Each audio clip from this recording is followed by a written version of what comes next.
Hello, my name is Amelia, and I'm 38 years old. I recently became the owner of a new luxury restaurant that wasn't always mine. Today, I want to tell you about how that happened. Let me introduce you to the old owner of the business, my ex-husband, Daniel. Daniel and I met in college. We hit it off pretty instantly, started dating shortly after we met, and just stuck. Daniel was everything I wanted in a partner, so I knew there was no reason for me to ever leave him. After we graduated, we focused on our own careers and worked really hard to make it big. I had been doing fairly well as I earned pretty well and was in a respectable position in my company. Daniel, however, was doing way better than me. He very quickly climbed the corporate ladder and found himself in a very high position in his company. It was around this time that Daniel asked me to marry him, and I enthusiastically said yes. We decided to have a relatively small wedding so we could splurge on a nice house for us. Now, I had more than enough money to buy my house and have a big wedding, but I didn't want to dip into my savings. You see, when I was growing up, since I had about 4 other siblings, my family struggled financially. Both my parents worked in high-paying jobs, but having 5 children so close in age did not help. So, as soon as I started working, I began saving up. I opened a savings account with a high rate of return, and I have been religiously adding to it ever since. By the time I got married, I had built up quite a good amount of money. Even though I had the means to, Daniel and I both decided that it wasn't necessary to use. After that, Daniel and I lived pretty comfortably. We never really lacked anything, and on more occasions than I'd like to admit, we made impulse purchases that would make anyone's eyes pop out of their skull. I'm only saying all this to paint a picture of just how good we had it. So, I was very concerned when I began to notice how depressed Daniel was becoming. He seemed lifeless and rarely talked to me. One day, I finally managed to sit him down properly and got him to talk. "What's wrong, honey?" "I don't know. I just feel like I haven't accomplished much." "What are you talking about?" "You're at your peak right now. You're one of the highest paid employees in your company and have the next highest power after the CEO. Yeah, I know. It's just, it doesn't feel right." "What do you mean?" "Well, I'm grateful that I get to make so much money and exercise the power that many people dream of, but this is not what I always had in mind." "Are you talking about your dream to open up your luxury restaurant?" "Yeah, I mean, now is the perfect time to do it, right? I've achieved whatever I needed to, and we're definitely really comfortable with our lives. So, what's stopping you?" "It's a huge risk, Amelia. If I have to start something that big, I'd have to quit my current job, and we'd be able to survive on my savings for around another 4 to 5 years. That's only for our survival. I have no other means to fund the project." "Well, how badly do you want to start the project?" "Honestly, as soon as I can. But realistically speaking, I'd probably have to work another 8 to 9 years before I have enough money to fund it and allow us to survive comfortably." "Actually, you don't need to do that." "Huh? What are you talking about? You know how I've been putting aside money since I was 16. Well, I have a pretty large amount in my savings with interest and all. I could give you the money." "No, that's your money. You shouldn't have to give it all up for me." "That's nonsense, honey. There's no such thing as your money and my money. We're married, and I love you. Just let me do this one nice thing for you, okay? I really don't know how to thank you enough for this. Just be as successful as you can and be happy, that's all I want for you." I never had any big ambitions in my life, but I knew all about Daniel's big dream. It was the one thing he never stopped talking about back in college. He had seen all the big luxurious restaurants in movies and TV shows and always wanted to own one of his own. Even though we got busy with our lives after college, he still brought up this dream of his every now and then. I should have realized something was wrong when he stopped bringing it up for a few months, but I was also glad that he opened up to me about it. I knew just how much it meant to him, and since I had the funds to help him out, I saw no reason not to help him fulfill his dream. It was even better to see Daniel return to his old self. Over the next week, we began planning how to get the business started. We decided it was best to have the money transferred to Daniel so he could easily make all the payments he needed to make. However, I wanted to transfer all the money he needed at once without seeming suspicious in any way. My mom, who is a lawyer, told me many stories about the banks and the FBI getting involved in large transactions, so I called her to ask her how to get around it. Hey Mom, how's it going? Hi sweetie, everything's going well. Although I am super excited to finally retire next year. Work treating you badly? No, but I'm just too old to keep doing this. I still love my job, and I'm grateful for everything it gave me, but my God, it never stops. I'm counting down the minutes to my retirement at this point. Oh Mom, it'll be over before you know it, and then you'll miss it. Well, we'll cross that bridge when we get there. Anyways, was there any particular reason that you called? Oh yeah, I was going to ask you if you knew how to withdraw or transfer a large amount of money at once without making it look suspicious. Large amount of money? Why? Well, since the start, Daniel has always had a dream to open up his own luxury restaurant. He's been down in the dumps recently because he feels like he's lost all his passion and motivation. So, I offered to help fund his project. Wow, that is very sweet. Where are you getting all this money from? You know, the money that I've been setting aside for the past 20 years. You're giving him all your life savings. Yeah, I can't think of any better way to spend it. It'll make him happy, and that's all I care about. Okay, well, will you at least have a contract drawn up stating you as an investor? Contract? Why would I make a contract with Daniel about it when I willingly offered him my money? Look, sweetie, I've been a lawyer for 45 years now. I've seen a lot of things, and if there's one thing I'm absolutely sure of, it's that the world of business, especially successful ones, changes people, usually for the worst. So, you think that Daniel will turn on me? How could you think that way? We've been married for 11 years now. I know I sound like a jackass, but it's true. I don't doubt the both of you or your relationship. You know I love Daniel like a son, but when you start seeing money, things start changing. People turn on their partners, and families break. For your safety, get yourself a contract and make sure it states you as a main shareholder. I know you're not wrong, but it just feels so wrong. How will I even bring this up with Daniel? You just need to rip it off like a band-aid. I'm sure he'll handle it well, and if he doesn't, well, he doesn't get his project funded, at least as funded as he wants it. That feels like I'm taking advantage of him. It's a small price to pay to make sure you're covered. If you need me to write you that contract, just let me know. Alright, just give me a few days to think it over, okay?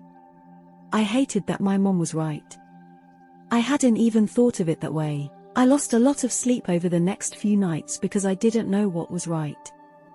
On one hand, I'd be protecting myself, but on the other, doing it would be like slapping Daniel in the face. I mean, I had just promised him that I would help him achieve his dream, and then I decided to backtrack a little. But eventually, I decided to go ahead with the contract. I decided to get a second opinion from another lawyer, one that wasn't going to be biased towards me because I knew them. They agreed with what my mom had said too and also brought to light that having this contract would serve as a savior for both Daniel and me. My stomach was a mess that day that I decided to talk to Daniel about it. After dinner that day, I sat Daniel down and told him that I needed to talk to him about something. Hey, so I needed to talk to you about something. Yes, what is it? You know how I said that I would give you my money? Yes, well, I was talking to my mom about it, and you know, since she's a lawyer and all, she implored me to make a contract with you about it. A contract for what? Technically speaking, I will be an investor in your company, so I will need that written down. Why do you need all that? Do you not trust me? Of course, I do. It's just that it's better to have everything in writing. All I'm hearing is that you don't trust me. If I didn't trust you, I wouldn't have offered you the money to begin with. Then why are you suddenly asking for a contract? You know that I trust my mom with all the legal stuff. I have always listened to what she said, and it saved me a bunch. She's even helped us out of many sticky situations. Sure, but this is very different. This is you giving me something out of the goodness of your heart and then suddenly backtracking and adding conditions. Look, I don't know why you're making a big deal out of this. All I'm becoming is an investor. I want to hold 51% of the shares, and you can have the other 51%, so you get to make most of the decisions. It's only fair, don't you think? I'm the one investing all of my money into this. Besides, I promise to never get in your way. You are getting in the way of my dreams, Cal. I just need some credit for what I'm investing in. Plus, it's great on my resume. You're unbelievable. I'm sorry that I've caught you so off guard, but you reacting this way is only making me think that you had actual plans to do something behind my back. No, I do not. It's just the principle of things. When you ask me for a contract stating that you're an investor, it makes me feel like you don't trust me. Well, like I said before, I can promise you that it's not how I feel. Why don't you think it over for a couple of days? And what happens if I say no? I will invest in your business depending on how many shares you're willing to give me. I never expected this out of you, Amelia. It pained me to do that to Daniel, but I also knew that it was a much better option to trust my mom. Daniel didn't speak to me for a while after that. I tried to talk to him and explain my perspective.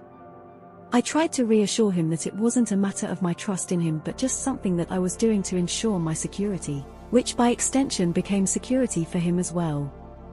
Daniel refused to listen to me. Eventually, I stopped trying to talk to him and decided to just let him come to me whenever he was ready. Daniel didn't speak to me for the next 2 weeks. Those weeks were hell because it felt like I was living with a roommate rather than my husband. I came really close to just giving in and telling him to forget about everything that I had said. But then Daniel approached me one day. He told me that he tried to find more investors, but no one was ready to take such a big risk, and those that wanted to invest in him didn't have the kind of funds that he needed. He made it clear that he hated that I had conditions to help him out, but he had no choice, which was why he was taking me up on my offer. I understood where he was coming from, but I was quiet. Over the next few weeks, we got his business registered and funded. We found a plot in a prime location, and the construction began.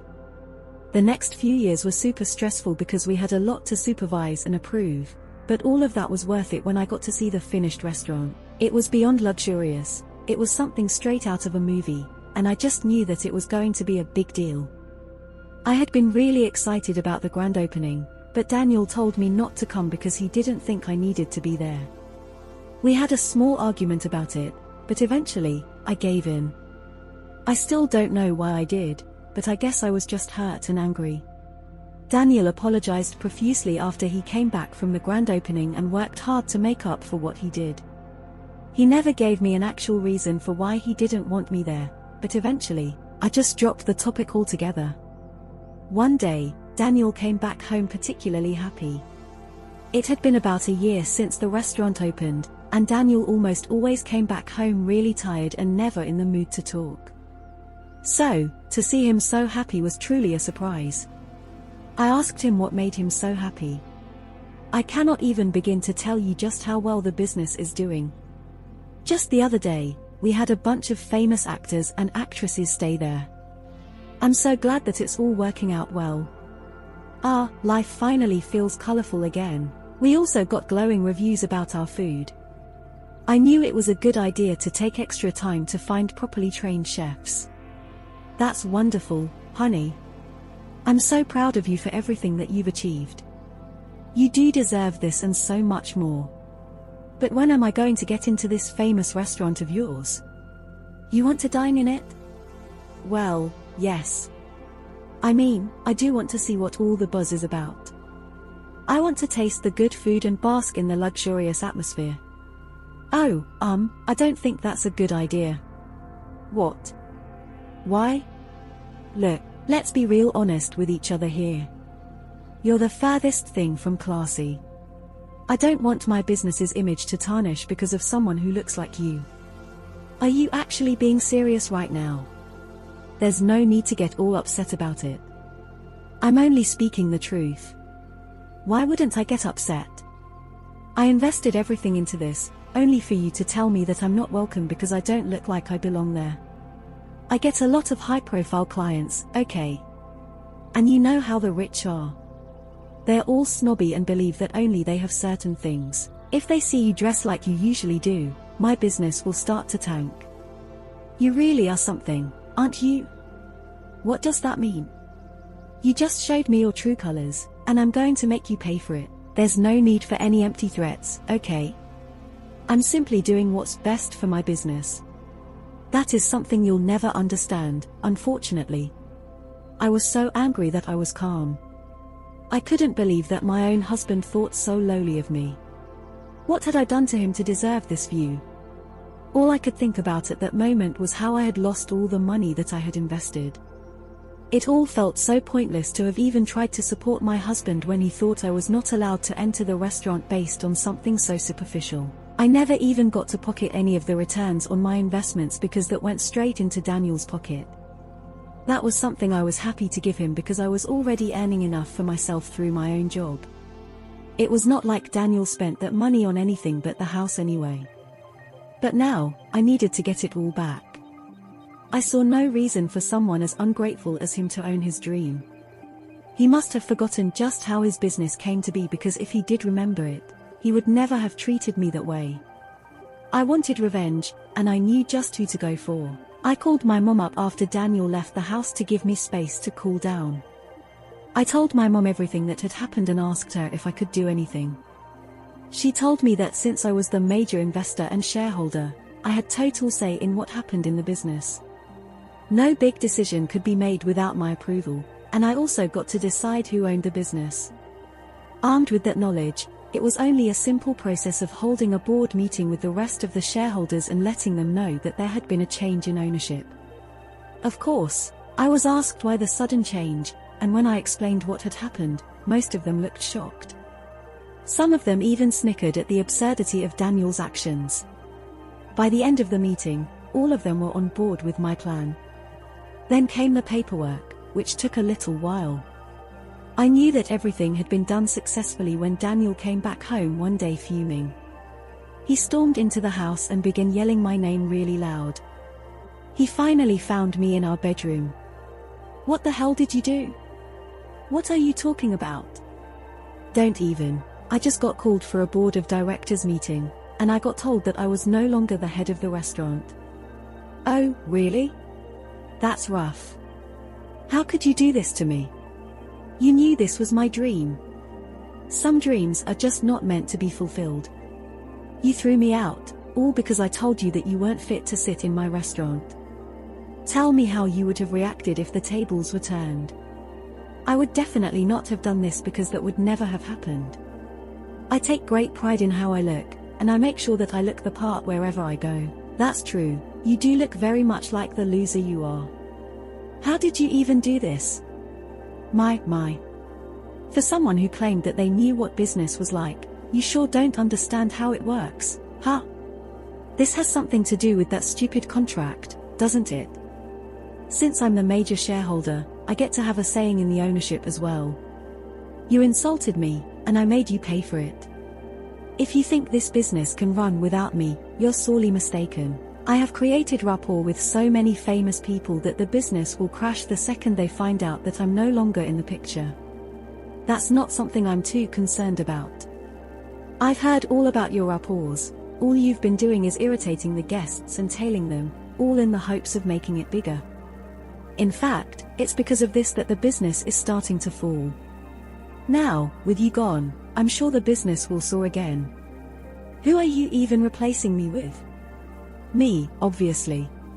And I'm going to make it the most successful thing you've ever seen. And when I've made it big enough, I'll make sure to give everyone an entry, including you. Here, take these divorce papers and get the hell out of my life." Daniel tried to beg me more to take back what I did, but I was done with his antics. I had sacrificed all my hard-earned money to help him, and then he showed me his true colors.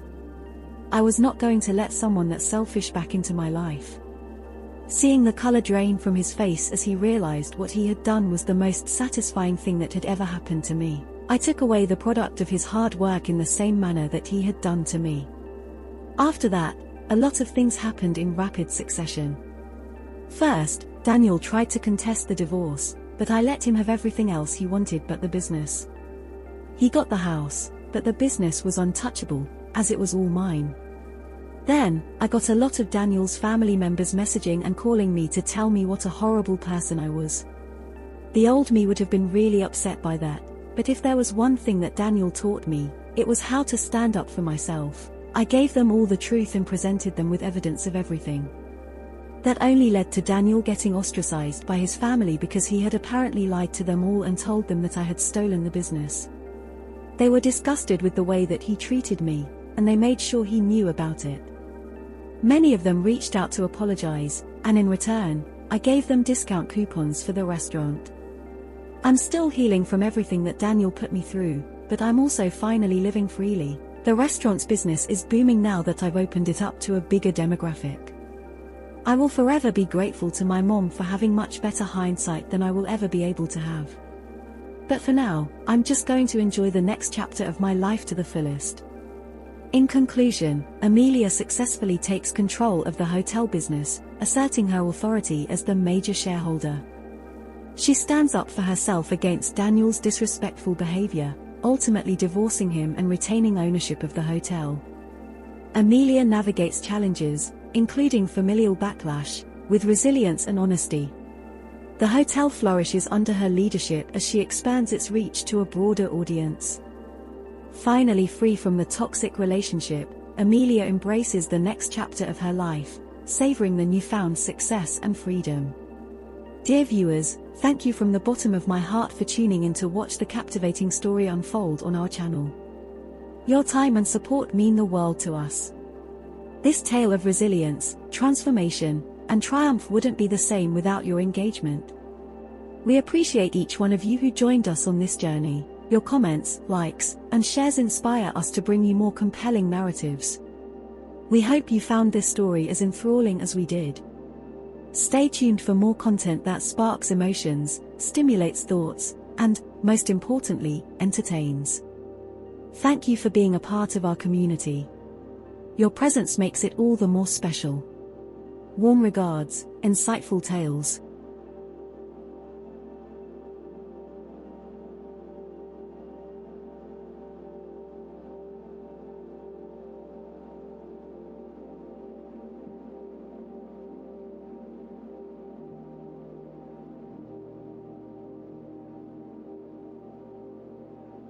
Alright, everyone's presentations are done. Nick, the manager, said as he tried to move the discussion forward. Excuse me, I haven't. I recently found out something. Nick interrupted me and began to speak. There's apparently someone in this department who didn't graduate high school and is just a part-timer. Meetings should be for employees only. Absolutely right. His lackey, Mike, of course, agreed with Nick. I'm leaving. After leaving the meeting room, I started to shut down my computer. I noticed that an email had arrived, not in my personal inbox, but in the company's shared email. Thinking, there's no point in speaking up, no one will listen, I went home quietly. The next day, I heard a commotion from Nick's desk. He was staring at his computer screen, his face pale. Nick! Is something wrong? Mike looked at the screen with him. And he turned even paler than Nick. Why is he so angry? Knowing the reason for Mike's distress, I thought to myself, serves them right. My name is Adam. My mother passed away when I was in the 9th grade, and I was raised by my father. Well, you could hardly call it being raised. After my mother passed, my father changed. He drowned his sorrows in alcohol, and though he still went to work, he squandered our living expenses on horse racing. Because of that, I had to start working part-time as soon as I entered high school. Every month, I went to the convenience store with bills in hand that couldn't be auto-deducted from my father's account. Even though I endured it because I didn't want to be alone, I reached my limit in my second year of high school and dropped out. I found a live-in job at a distant inn. Thank you for everything. The day I left home, my father, still staring at the TV, spoke. "Take care." That was our last conversation. Back then, 18 wasn't the age of majority, so I needed my father's permission to work, and I couldn't hide my place of employment. Yet, my father never visited me even once. I kept working just to survive, and before I knew it, I was 42. Years of hard work paid off, and I was transferred to the headquarters. I was thrilled to be recognized by the company, as I thought I'd be working in the field until retirement due to my lack of formal education. Listen up. Our work can change the future of our employees. Don't drag us down. On my first day after the transfer, Nick, dressed in an expensive suit, spoke sternly. There was a reason for this. Our inn was located in a prominent tourist destination, known so well that everyone in the state could sing its commercial jingle. At its peak, we had 5 locations within the state. But that was long ago. Due to financial difficulties and aging facilities, only the place where I had worked for many years and the original establishment remained. I was prepared to lose my job anytime, but now there was a glimmer of hope. With the rise of social media, the tourist area where the inn was located started gaining attention again. Depending on how hard the sales department, where I was transferred, worked, we could either thrive or be forced to give up this prime location to the new hotel chains continuously popping up.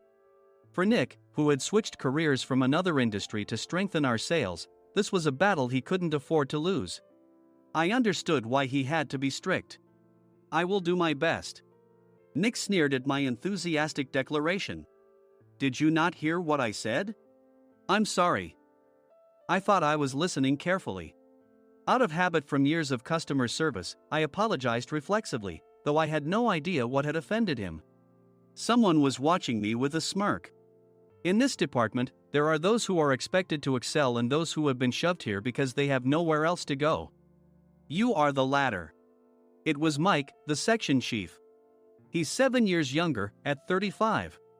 But he was called to headquarters much earlier than I was and had been moving around within the headquarters ever since. I'm not jealous, but I can't accept that he's my boss. Graduating from a prestigious university, he has an unusually high pride and caused many problems as a newbie, making things very difficult for me when I was the front desk leader. When I found out Mike was transferred to the sales department a month before me, I was disheartened. Mike is right. With just a middle school diploma, there's not much you can do. Don't even think about achieving results. As if I didn't exist, Nick remarked, "I'm thirsty." Mike eagerly ran to the coffee maker. It seems Mike is Nick's lackey. I regretted being happy about my transfer to headquarters, wishing I had stayed on site forever. Send a direct mail to every company on this list by the end of the day. Nick only assigned me tasks that even a new graduate could handle. What? There are over 1,000 companies. You want me to send to all of them by today? Yes, if you and your fellow misfits split the work, even those with nowhere else to go should finish by today. I glanced at the employees typing away expressionlessly. They were worn out from customer service, only thinking about leaving on time, or were women reassigned after having children, with zero motivation for work. Even Sam, a new graduate from the same university as Mike, who was supposed to be among the expected achievers, had no enthusiasm for the job, having joined the company wanting to do customer service. "I don't care what they say, I plan to quit anytime," he said. Only Nick and Mike were highly motivated, making all the decisions between the two of them. I originally only wanted to work at the inn to survive and had no particular attachment to this job. I swallowed my words, thinking I had no right to reprimand them. About a month after the transfer, Nick told us with a frustrated look. To commemorate the 50th anniversary, we've decided to create a plan exclusive for one group per day. Originally, Mike and I were supposed to come up with it, but our president, Mr. Thompson, insists on hearing everyone's opinions. So, you all get a chance. As Nick explained, Mike began handing out prints. Make sure not to embarrass Nick. If your ideas are half-baked, you'll have to redo them. It seemed that they had printed his handwritten notes by Mr. Thompson, which included several questions and a section for free responses. It made sense why Nick had to seek our input, given that all responses had to be submitted to Mr. Thompson. We were given a week to think about it, and a meeting was scheduled to compile our ideas. My plan is to let guests enjoy both the old and modern America. Nick began the presentations. Guests would watch a master confectioner at a nearby traditional sweet shop make sweets in front of them. The welcome drink would be premium tea in a bottle. Nick's plan was certainly attractive. After his presentation, Nick called on us to present in the order we were seated. Just as I stood up for my turn. "All right, everyone's presentations are done." "Excuse me, I haven't. I recently found out something." Nick interrupted me. "There's someone in this department who didn't graduate high school and is just a part-timer." He was likely talking about me. I joined the company as a part-timer and was made a full-time employee when I turned 20. That was 20 years ago, so Nick and Mike probably had no chance to know until recently. Meetings should be for employees only. Absolutely right. After that, Nick kept creating opportunities to solicit everyone's opinions, purposefully excluding me from speaking. The meeting unexpectedly heated up and went past the scheduled end time. A few people asked to leave, and the discussion continued with the remaining few. "Still here?" Normally, you'd leave in that situation. Though I had no attachment to the job initially, hearing kind words from customers made me want to make them happier. For someone like me, with nowhere to go, the inn was my home and customer service was my life. I felt pathetic about my current self. "I'm leaving." I left the conference room and started shutting down my computer. I noticed an email had arrived, not in my personal inbox, but in the company's shared email. Thinking no one would listen to what I had to say anyway, I quietly went home. The next day, while preparing the DM as instructed, I heard a commotion from Nick's desk. In his haste to stand up, he hit his knee on the desk. He stared at his computer screen, his face pale. "Nick! What's wrong?" Mike, thinking he should be the first to rush over, approached Nick while still wearing his coat. He peered at the screen with Nick. And he turned even paler than Nick. Why is he so angry? Who is responsible for this company? Nick, more irritated than ever, asked, and Mike answered without checking. "Probably Sam." Sam wasn't there because he was attending a morning training session for new hires. Nick gave up on getting angry and returned his gaze to the screen. They were looking at an email that arrived right after the end of the working day yesterday. Apparently, no one, including me, had checked it before leaving. The email was from a large company that used us for their annual employee trips. The president and executives of that company also frequently used our services personally. President of the company, Mr. Mason himself, had declared that neither he nor his company would ever use our services again. Well, some companies cancel their employee trips or stop using our services due to financial struggles. Let's just move on. Mike kept wiping the sweat from his forehead with a handkerchief. Knowing why Mike was so agitated, I quietly watched their interaction. "Do you know how much revenue we get from that company? We can find other guests to fill the rooms, but we'll lose the banquet costs, gift shop revenue, rental car fees, and more. Moreover, the gifts were supposed to be prepared by the traditional confectionery shop involved in Nick's proposed plan. If it's known that we incurred such a huge loss at this critical time, Nick's position in the company would be jeopardized." Nick took a deep breath, seemingly trying to calm himself. "All right, Mike. Go to New York right now and apologize to Mr. Mason." "What? You're coming with me, right? I have urgent work to do." "I trust you, which is why I'm entrusting this to you. Please." Mike, believing Nick's sincerity, agreed with a determined look on his face, saying, "Yes. That's Nick for you." Even if Mike went to apologize, Nick would shift all the blame onto him if the client didn't change their mind. Well, it was Mike's fault to begin with, so it served him right. About 3 hours later, Sam answered a call from somewhere and repeatedly apologized, saying, "I'm very sorry." Everyone watched to see what was happening.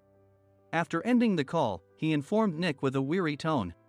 When Mike arrived at the client's company, he only made things worse, further infuriating Mr. Mason.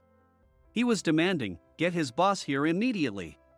It was no wonder Sam was exhausted, dealing with such a call right after returning from training. "What is that idiot doing?" "All right, Adam, you're coming with me.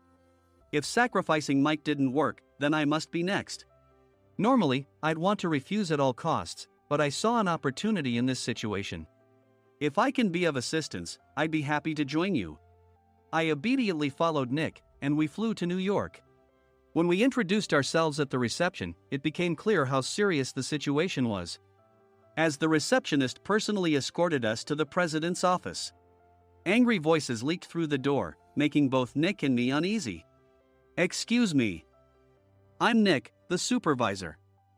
I understand my subordinate has caused you trouble, and I deeply apologize." Nick, with his experience in the corporate world, knew enough to offer an apology before excuses. However, his customer service skills left much to be desired. I sighed as I saw Mike trembling like a small dog in the corner of the room. "What kind of training are you giving your subordinates?" Mr. Mason glared at Nick with a red face. The intensity of his gaze made even Nick take a step back. Regrettably, I joined this company only 2 years ago and was unaware of Mike's issues. I should have identified his shortcomings sooner. Indeed, I should have realized sooner. No sensible person would come to apologize and then give a lengthy presentation on the drawbacks of not using their in. Nick froze, his mouth slightly open. Suspecting the worst, I picked up the documents that had fallen to the floor. It seemed Mike hastily prepared these documents on the plane, listing the disadvantages. Disadvantage 1: if you change the venue for the company trip, employees might suspect it's for cost-cutting reasons, leading to a negative impression. Reading it aloud half-jokingly, Nick snatched the papers from my hand and checked the contents with a furious expression. Among the stack of documents was a receipt from a nearby convenience store's copy machine. I felt a pang of dread, hoping he hadn't shown the receipt as well. What do you think he said when I asked what kind of nerve he had to do this? I'm very sorry."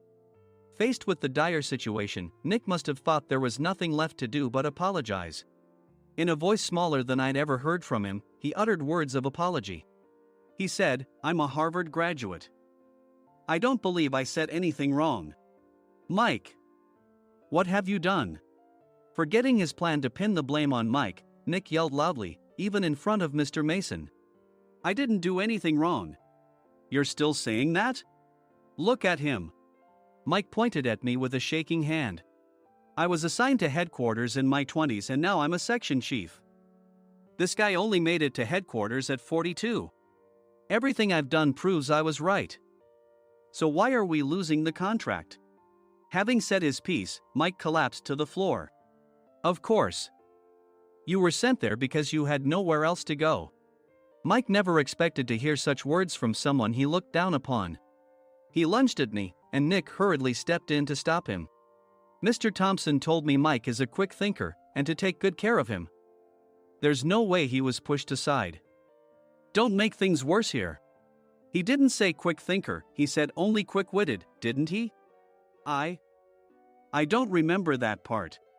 I recalled the many troubles Mike caused when he was a newbie. When Mike was on the front line, his pride was so high that he never apologized to customers. Customer service, especially in our job, doesn't work alone. It brings both good and bad situations. If the front staff or housekeepers made mistakes, or the cleaning company didn't properly clean a room, one had to apologize to the customers regardless of personal fault. Mike, in such situations, would never apologize, insisting he wasn't at fault. This often angered customers, and as the front desk leader, I frequently had to apologize on his behalf. He caused complaints and disrupted operations, which is why he was quickly moved to headquarters. In departments where he didn't interact directly with customers, his quick thinking was beneficial and things went well. But it seemed his flaws were starting to show. Corporate reservations are supposed to be entered into the system by the sales representative. But a quick check yesterday revealed that more than 10 items were missing from the client's reservation. The handover document clearly stated what needed to be prepared. Why didn't you enter it into the system? Why do we have to give them special treatment?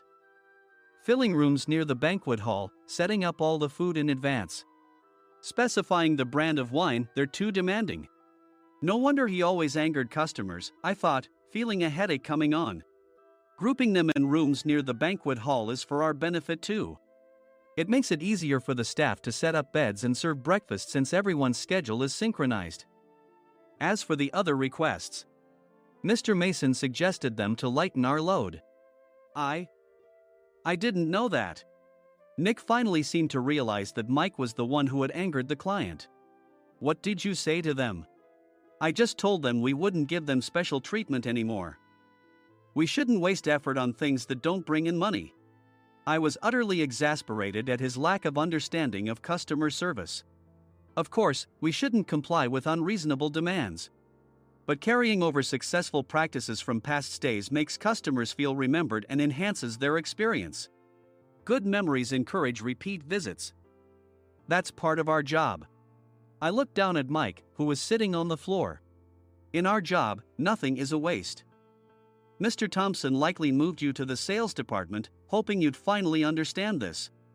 How do you think he feels now that you've failed to meet his expectations? Mike, tears in his eyes, fled the president's office. I was amazed he still hadn't apologized. You have it tough, Adam. It's okay, we're all employees of the same company. I deeply apologize for this disrespectful incident. Especially after all the care you've shown us. If it weren't for you, Adam, I really would have stopped staying here. When I heard you were moving to the sales department, I was willing to reconsider if you handled it.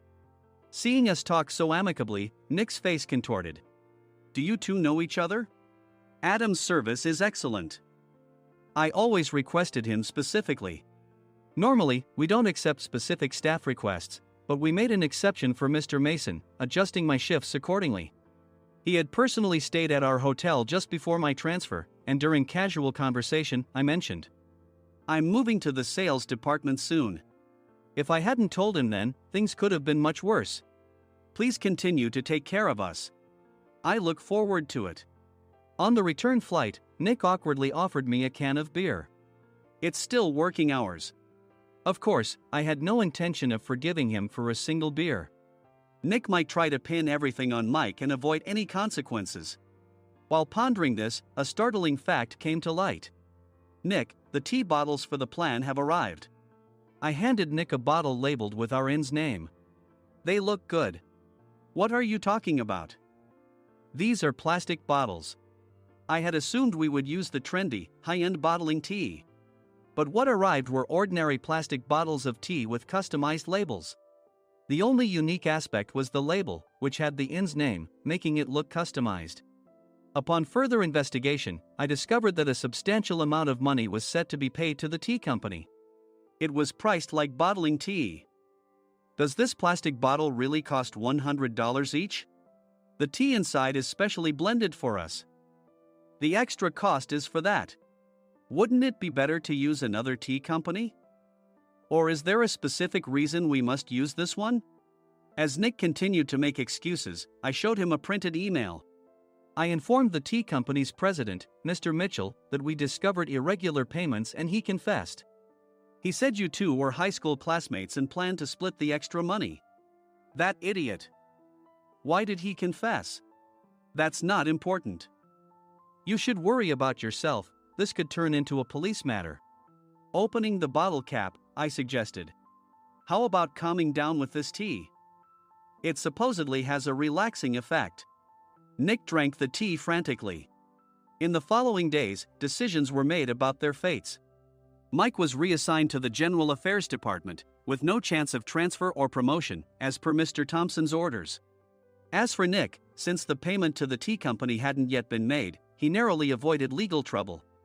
Instead, he was encouraged to leave the company, and to avoid further complications, Nick submitted his resignation. Rumor has it that connections between HR departments have made it difficult for him to find new employment. Even though it was good to have those two gone, something unexpected happened in the sales department. Everyone became motivated and united in refining the 50th anniversary plan. In the end, my plan was adopted. We collaborated with the Tourist Information Center to provide personalized guides. The plan, tailored to the number of guests, was truly special for the 50th anniversary. Hey, is Adam's family coming to stay? I immediately booked that special plan for my family. Sam noticed it on the reservation list and quickly picked up on it. Yes, I'm inviting my father. That's great. I might invite my parents too. I lacked the courage to face my father just as Adam. But here, with the confidence Mr. Mason praised, I felt ready. The 50th anniversary plan was a perfect opportunity to reconnect with my father. I hoped to bring back the days when we could laugh together as we once did.